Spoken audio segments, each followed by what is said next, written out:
is really wrong. There's a big problem. Concentrate, that's the idea. For example, suddenly if your house is on fire, or your head is on fire, if your head is on fire, and then will you say, if somebody says, Geshe, your head is on fire, then will I say, okay, let me first finish this tea? No. Will I say things like that? No. No? Immediately, my task is to immediately douse that fire, extinguish that fire. Concentrate on removing that fire, because it's very dangerous. I might die. So similarly, the idea that meditate or concentrate means there's a big problem. So what is the problem? Now you can see in the samsara. The problem is that you're already moving on the national highway towards death. We're all on the national highway towards death. We're all on the national highway towards sickness, aging, and then separation. Things that you want, you don't get. Things that you don't want, they're always standing in front of you. so a lot of problems are there, you see. So because of that, they're saying, concentrate, be careful. Watchful, you see, be careful. Look at the birds, chirping. If you watch the birds, like this birds, have you seen?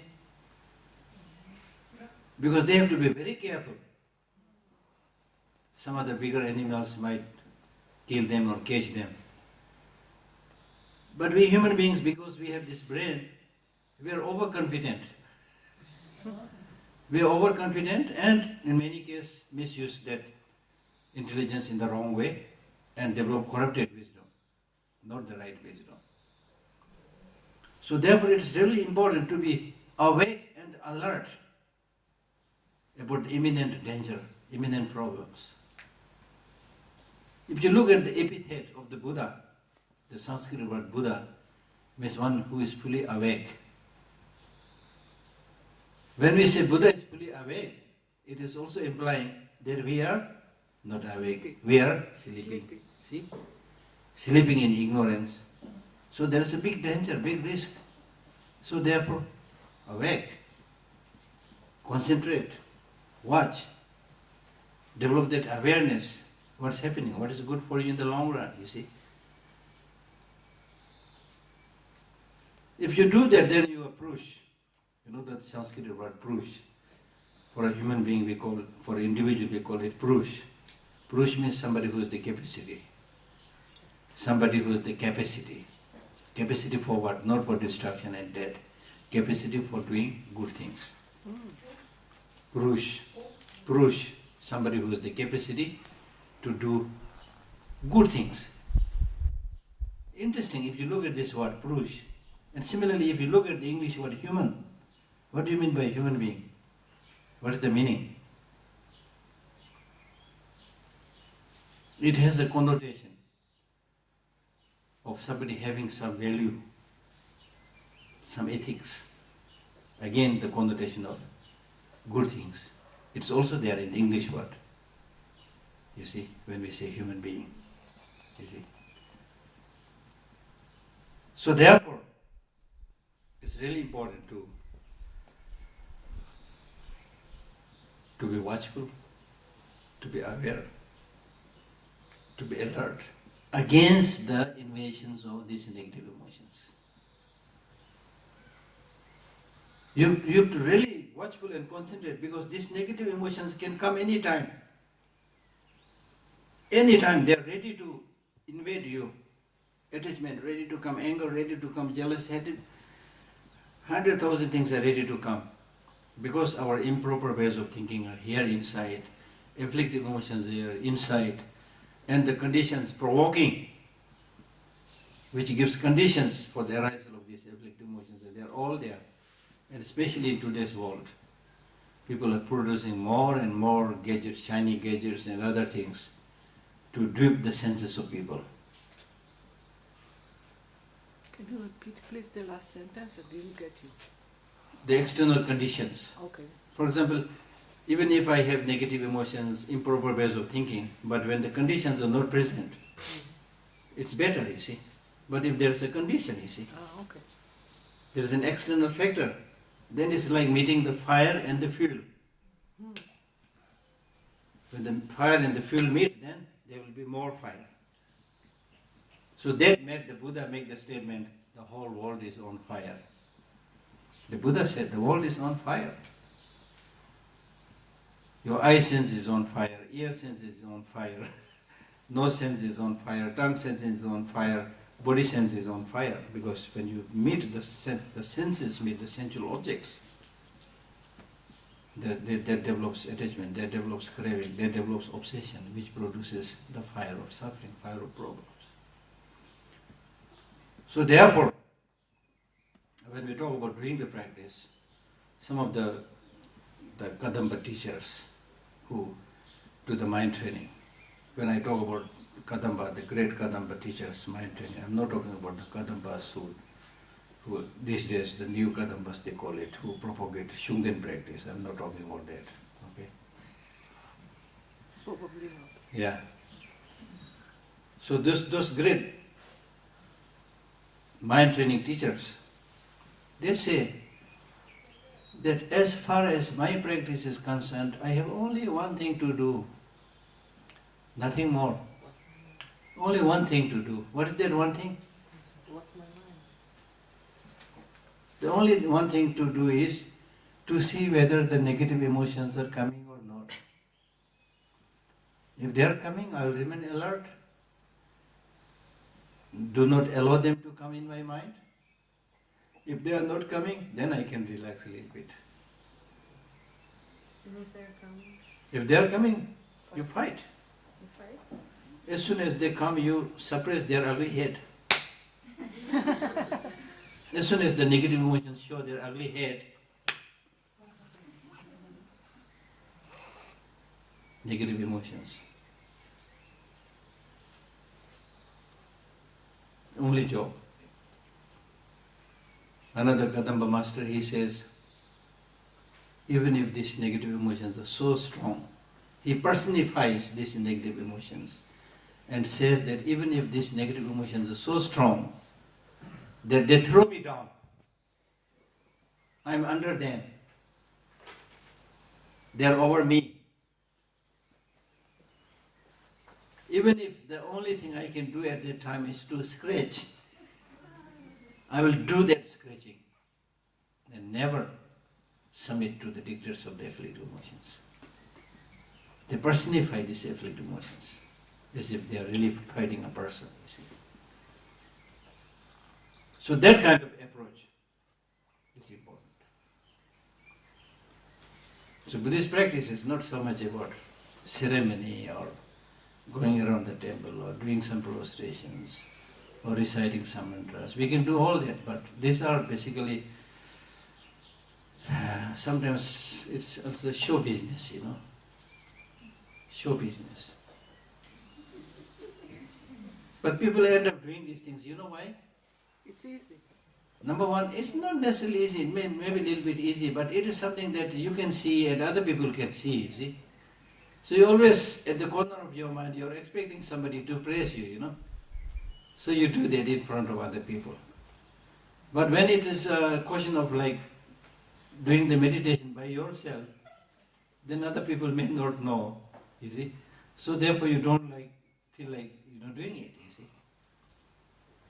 But the real issue and the real thing is that whether other people know it or not, that is not the question. The thing is that you should do the real stuff, that is changing your mind, transforming your mind, making an impact on the mind. Why? Because the other practice that you do with your eye, seeing Buddha's image, or hearing a chanting, or doing a physical prostration, anything, any practices that you do related to the senses, or the physical, grosser physical level, they are going to remain here when you die. They will disappear. What goes to the next life? Not the senses, not even the sense consciousnesses, except the mental consciousness probably. Even with the mind, the one that goes to the next life is the subtlemost mind. So when you do the practice, make sure that you are able to make an impact on that subtlemost mind. So that's difficult now. That's difficult because we have this habit of giving credence, giving opportunity only to the senses, not so much to the mind. So therefore, when you do the practice, you must involve the mind. You must involve the mind, especially the subtle mind if possible. So therefore meditation is extremely, extremely important. Clear? Important. פשוט. Subtle. מעודן, מתוחכם. מתוך טעם. subtle mind. מעודן, מתוחכם. זה שהכי קשה לגלות אותו. Clear? Because it is the mind that goes to the next world. The subtle mind. Yeah. So therefore you need to make the impact, leave the imprint on that subtle mind, on the mind which goes to the next world. So that makes perfect sense. Why that kind of practice is very important. One. Two, the physical virtuous practices, the verbal virtuous practices, even while you are doing these virtuous practices, your mind can still be negative.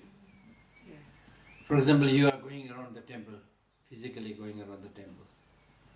Verbally you are reciting Om Mani Padme Hum, Om Mani Padme Hum. Mentally you may be thinking, how nice if I am able to kill that person.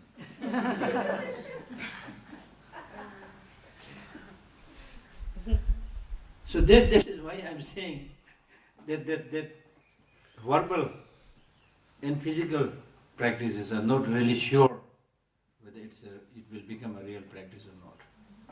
But if your mind is involved, let us say, in developing compassion, while your mind is totally engaged in compassion, you will not kick the dog. Or verbally you will not say, because your mind controls the whole thing. So therefore it is very important. And His Holiness gives a very example. He says that, physically you may be doing something good, verbally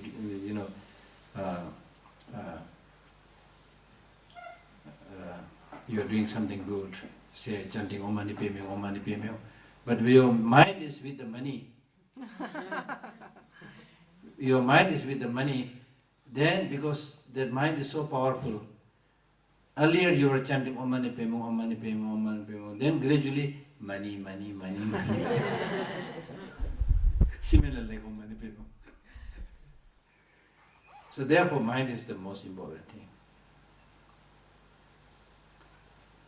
So therefore, afflictive emotions,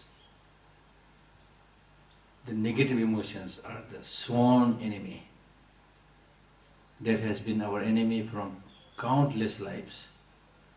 The enemy right now, they will be enemies for many lives to come. So therefore, the only one thing that we should do as a practitioner, or even otherwise, somebody who wants long-lasting peace and happiness, the only and the best job that you can ever think about doing is, if possible, completely destroy these negative emotions. If not possible, at least lessen their influence. If you lessen the influence of the negative emotions, you will feel as if you have removed a big burden that you have been carrying for a long time. Yes. You see?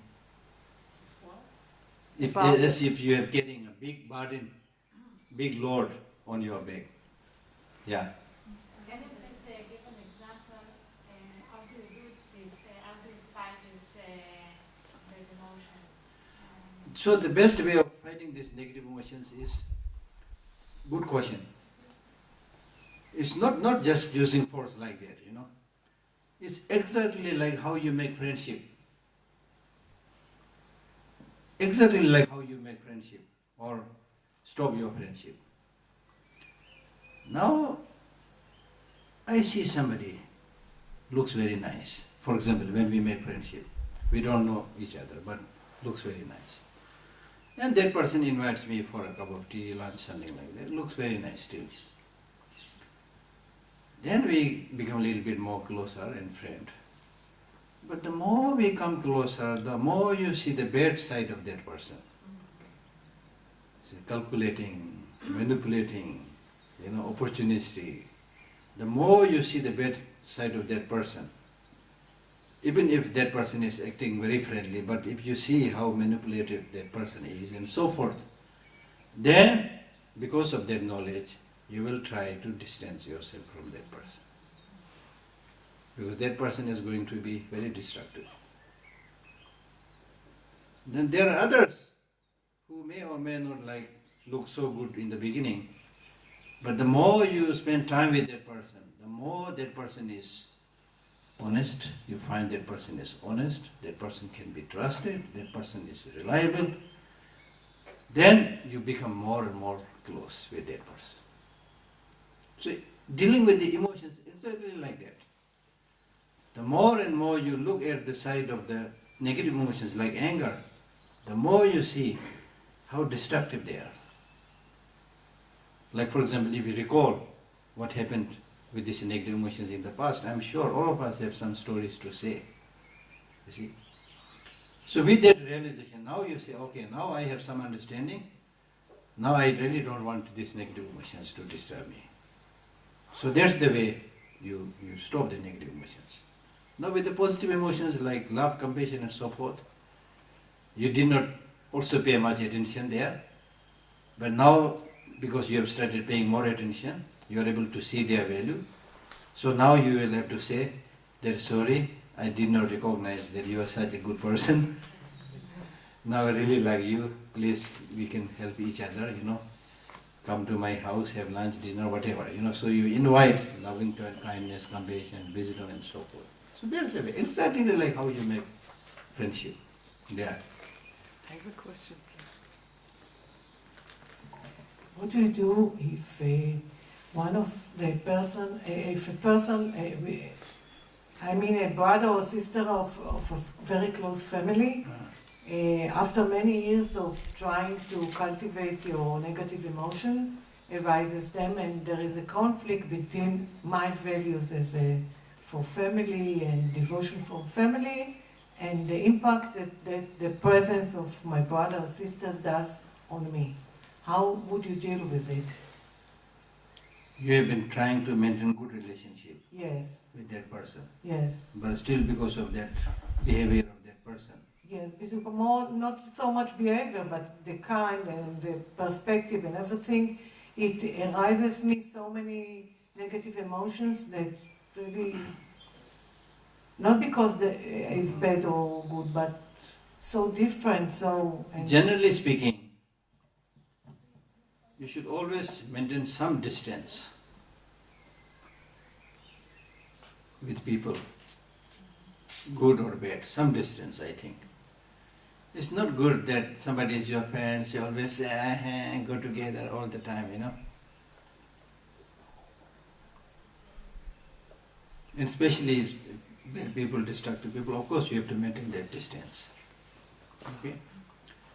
So your being having love and affection to your relatives and friends does not mean to say that you always try to address their problem even if they are reluctant, not welcoming, No. If they want, they need welcoming, okay, you are ready, you help. If they don't want, okay, it's not my problem. You don't want me, so no problem. But I have no enmity, no negative feeling. From your side, as I said earlier, from your side, when you do the best possible thing, you have nothing to regret, you see. No, I don't. Yeah, nothing to regret. So that's important, because we cannot solve the problem of everybody. Only thing we can do is we try our best. Yeah. Let's say that you are about to lose your job and you are very worried. How do you fight this emotion? About to lose your job? Yeah, and you are very worried. You're very worried. How do you fight this emotion? As I said earlier, if there is a solution, don't worry. because there is a solution. If there is no solution, no use worrying, because by worrying it will not solve the problem. You see? So that should be the attitude. You try best to get that, continue that job. You try best, as I said. And even by trying best, if you are not getting it, you are going to lose it. Okay, then worrying and feeling sad will not solve the situation. So you try to think about doing something else. Yeah. Yes. I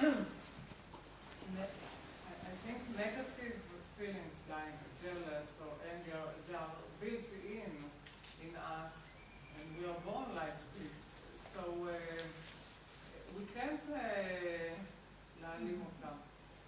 Suspend them. They Eliminate. don't disappear, but if you are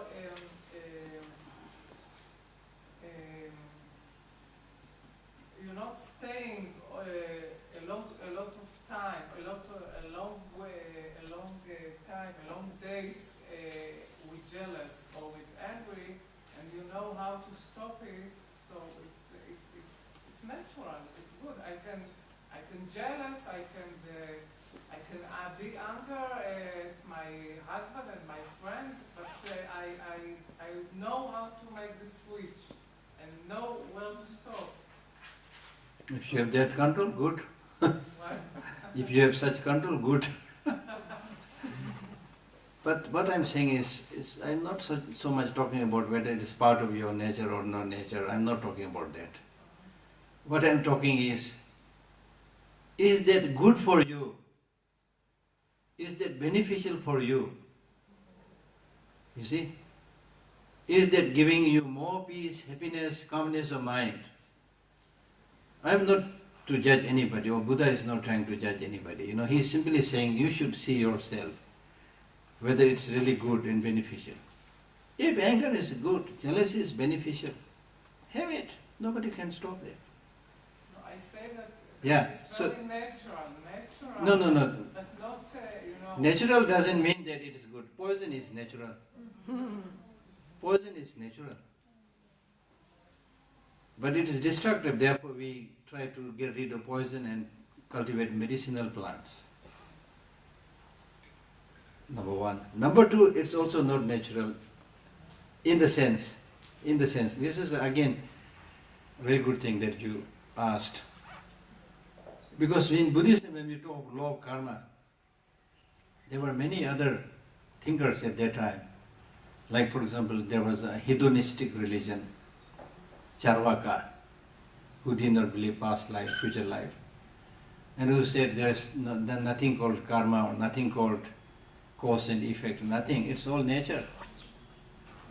And they also come up with some interesting points by saying, for example, look at this flower. Who made this? Did you see anybody coloring it? Look at how the sun comes in the sky. Who made the sun come and arise in the sky? Look at the beauty of the feather of the peacock. So beautiful. Who painted it? Look at the thorns,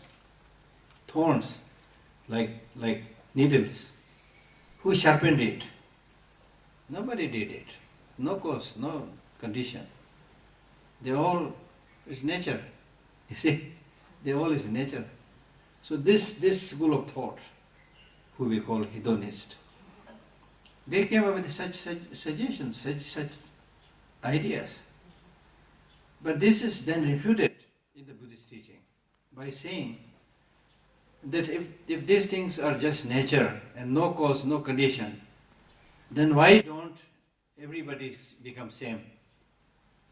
Why the difference? Even with the flowers, some red, some white, why? It's nature, then why either every flower should be white or red, you know? There's no specific reason to say why this become flower red, why this become white. So this shows that there are different mechanisms, there are different causes and conditions. Because of this, different emotions, different feelings, different physical shapes. Even scientists now they are explaining all these points very clearly, that it's all dependent on causes and conditions. So therefore, we can, if we see carefully, one, to see whether these negative emotions are really beneficial, useful. Two, if they are not beneficial, whether we can reduce them. That's the question. And then through that analysis, we can find that you can definitely reduce, you can definitely change. There are many cases of people who used to be very angry when they were young, but when they grow older, they become very peaceful. Really. And that not necessarily by studying Buddhism. Through life's own experience, you realize that always getting angry and fighting is not the solution, you see. Through life you learn. Then you choose the other way. So that's what the Buddha said. Okay?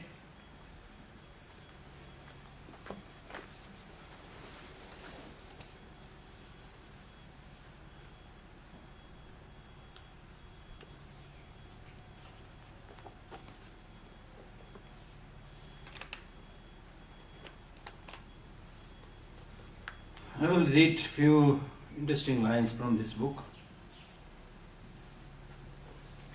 When it comes to understanding the law of karma, there are certain facilitating factors or favorable conditions that you need to cherish and cultivate. There are certain unfavorable conditions which you need to eliminate and remove. So in the case of the favorable conditions,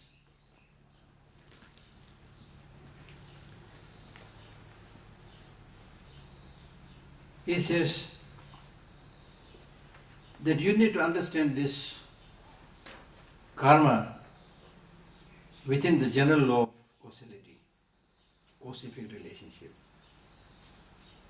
There is a bigger mechanism, causific relationship. Like for example, whether human beings or trees, depending on different causes and conditions, different things arise. So there's the general law of causality operating in the universe. And according to Buddhism, this is not made by somebody. Some schools, they talk about primal factor which is responsible for creating all this, or external agent designing and creating all this. The Buddhists do not believe this. They say this is the way things are. If you ask why the fire is hot, it's the way things are. Why water is liquid, it's the way things are. It depends on certain causes and conditions, but nobody made it. Nobody with a particular motivation created or made those things. So that's the Buddhist concept. So within that general law of causality that's operating in the whole universe comes karma. Now when we talk about karma, it's talking about an agent, a human being or individual, sentient being, with certain motivations, does certain action, positive or negative. So that is called karma. Not all kind of causes and conditions. For example, if you look out from the window and suddenly if you see one leaf falling down, there is a cause for that. The cause is there was a wind and the leaf was also quite fragile. So it fell down. But that falling down of the leaf from the tree, we don't call it karma. We call it cause and effect, but not karma. So karma means an action that is done by an agent with particular motivation, with particular intention. Okay? So it's related to the individual sentient beings. And we have discussed about how everything is, all the conditioned things are transient, impermanent, that we will definitely going to die one day. But when we die, we do not disappear into nothingness. This is another important point. Because many people, they think, oh, we are going to die soon, so enjoy the life. Don't we say? Especially many young people, they say things like that. So since we are going to die, so why make so much fuss with this life? Enjoy. This is what they say. But the Buddhist teaching is saying that death does not mean